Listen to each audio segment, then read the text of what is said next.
కార్యకర్తలు మన అన్నదమ్ములు అందరూ విచ్చేసి ఈరోజు చంద్రబాబు నాయుడికి ఆనంద బాష్పాలతో విజయం చేకూరాలని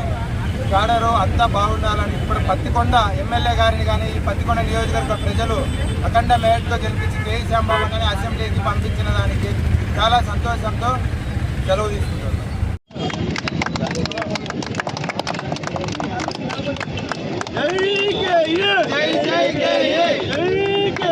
జై జై